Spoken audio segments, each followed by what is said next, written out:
and welcome. In today's video, I'll be recreating this look from Netflix's 2020 The Queen's Gambit. The Queen's Gambit is based on the 1983 Walter Tevis novel by the same name. The novel follows the life of fictional chess prodigy Elizabeth Beth Harmon. She is adopted by a Kentucky family in the late 1950s, and where she continues to excel in the world of chess. Age 16, 17, she's flying all over the world and beating people left and right at chess. Her goal is to be the world champion. Beth Harmon in The Queen's Gambit is played by award-winning actress Anya Taylor-Joy. This particular costume she is wearing is worn when, in her final match, in the pivotal moment of the entire TV show, in her final match against Vasily Borgov, played by Marcin Dordochinsky, in the 1968 Moscow Invitational Chess Tournament. Borgov is not only the Soviet champion, he is the world champion at chess. And this is the costume she wears during that final match, in which, well, I would say, if you haven't seen, I'm not going to tell you if she wins or loses because you got to go see the show, but definitely it's a match. And with that, I hope you enjoy. The first step was cutting out my pattern pieces. The pattern I used is this Vintage Simplicity pattern from 1970. I chose this because the pattern already had the princess seam detailing that Beth's dress had. I cut out a back piece, 2 side backs, 2 side fronts, a front piece, 2 sleeves, 4 collar pieces, and 2 facing pieces. The fabric I chose is this lovely gray brushed twill from Move Fabrics.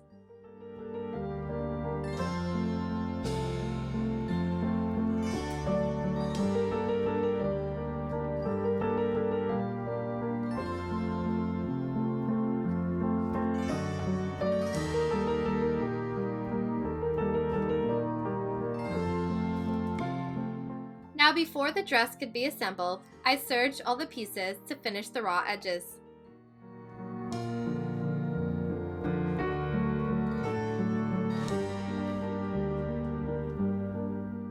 This is how they all looked once that was finished. The first step in assembly was to pin and sew the sides to the front and back pieces. I was careful to cut into the corners of the seam so they would lie flat and look nice and sharp. After everything was pinned, I sewed them together using a 5/8 of an inch seam allowance, then ironed that towards the center piece.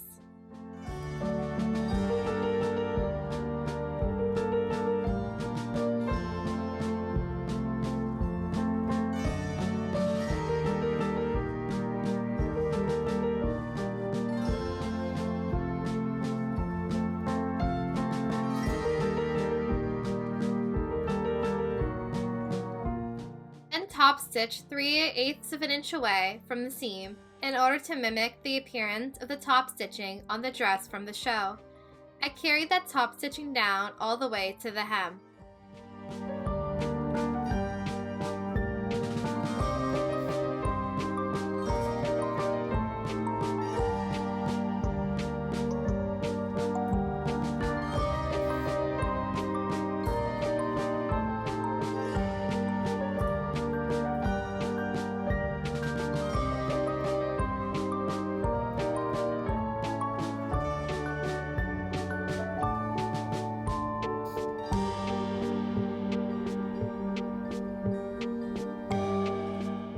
Here is a closer look at that top stitching.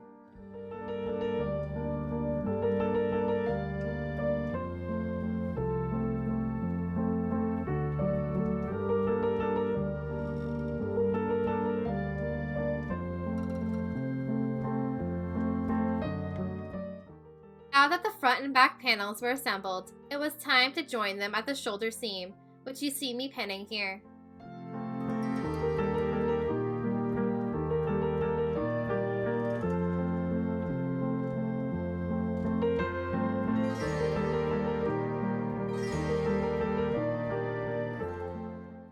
I then iron that seam open.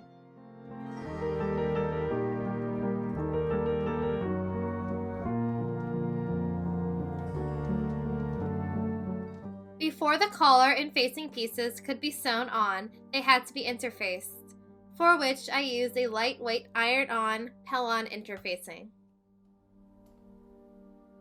There was one final pre-step to do, that was pinning and sewing the facing pieces together at the shoulder seam.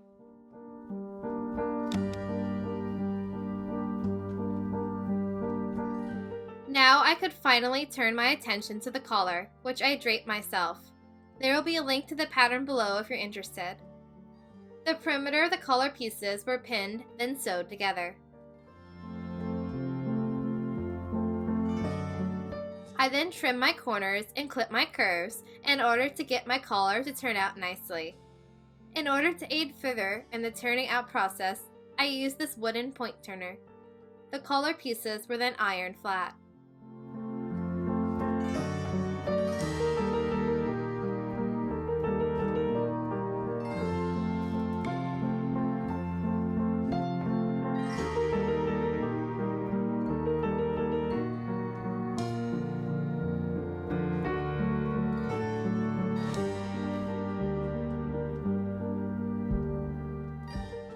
I then used a friction pen to mark 3/8 of an inch away from the edge of the collar. I did the same thing on the princess seams of the dress, but I lost the footage.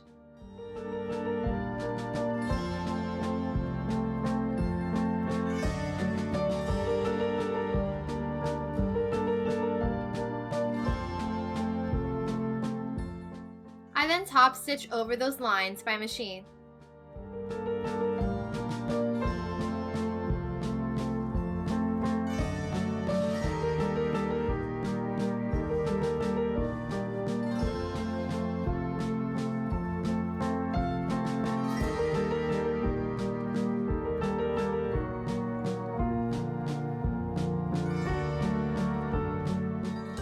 The collar pieces then got a quick press to erase the friction pen ink.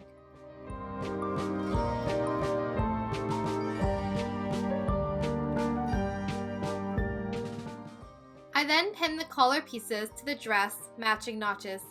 After the collar was pinned, I pinned the facing over that, right sides together. That way, when the neck hole would be sewn, the facing would flip inside and finish the edge all nicely.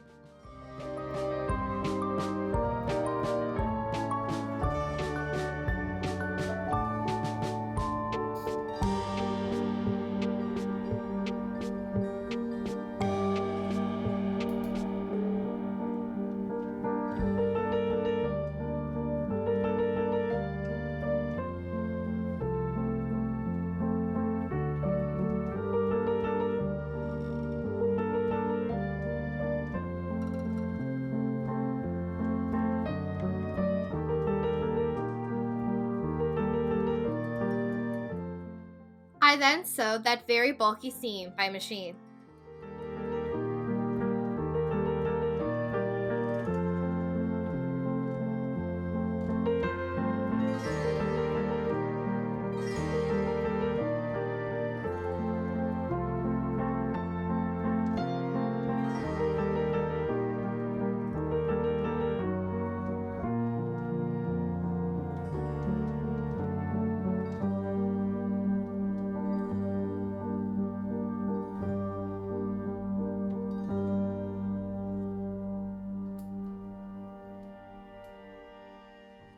After it was sewn, I graded the bulky seam and ironed the facing inward.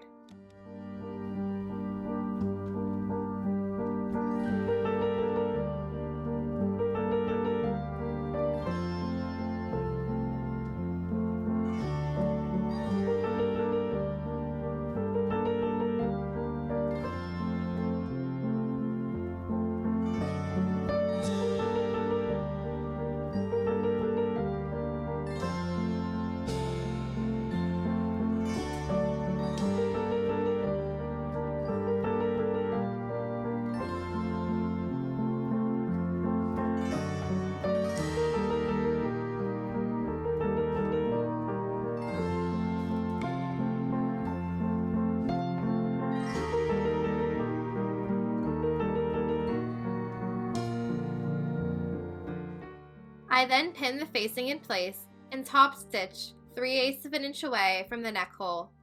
1, to keep the facing in place, and 2, to mimic the seam detailing on Beth's dress.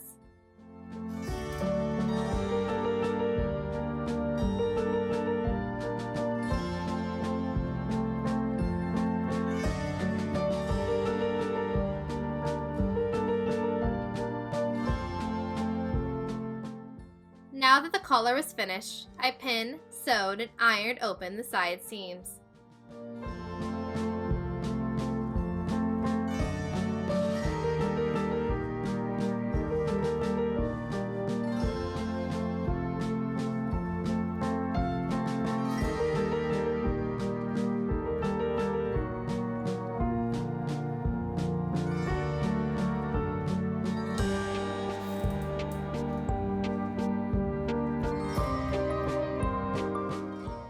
I then marked the 1-inch hem using Tailor's chalk and pinned perpendicular to that edge.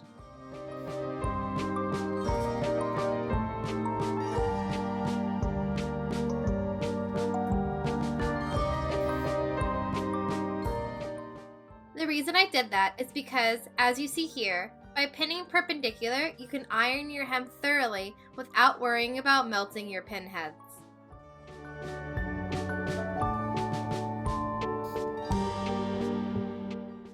I then sewed my hem by hand using whip stitches. The final step before closures were the sleeves. After seaming them together at the underarm seam, I hemmed them the same way I did the dress. I just got some more footage this time.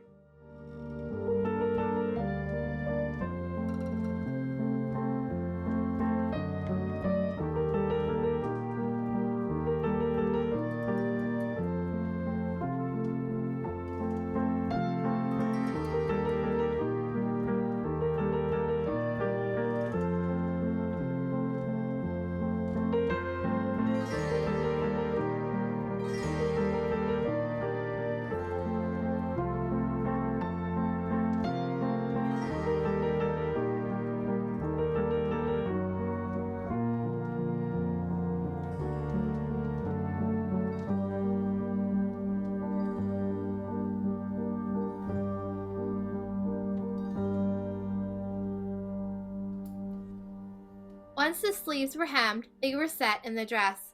I matched the underarm seam and shoulder point, then eased the rest of the sleeve head until it fit.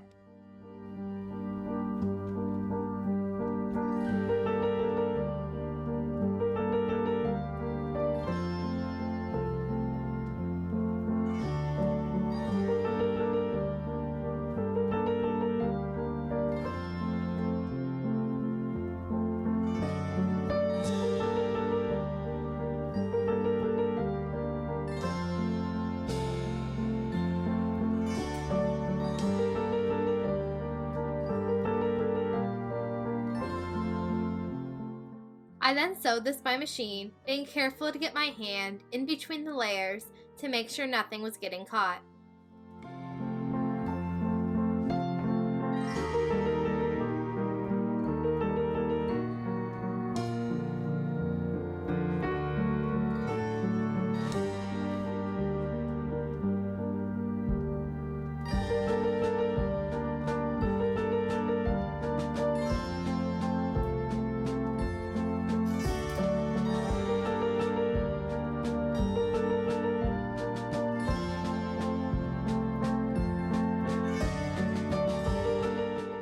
Here is how the sleeves looked once set. This dress closes via a back zipper, so I cut the center back down about 18 inches and ironed the seam allowance inward by ½ inch. I then placed one side of my zipper and sewed it by machine using a zipper foot. I then lapped the other side of my dress over that edge of the zipper and pinned the other side down, creating what is called a lap zipper.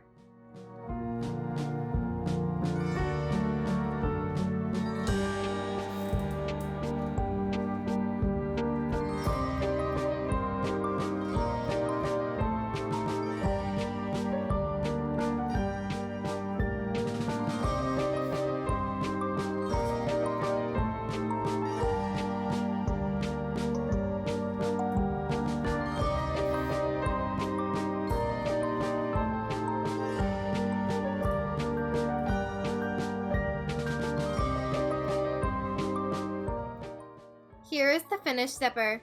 You can see how the lap zipper hides the zipper teeth over a lap of fabric.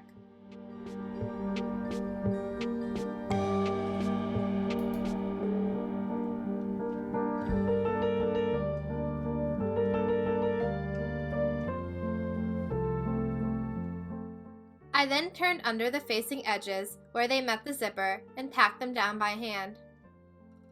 And with that, we're off to Moscow.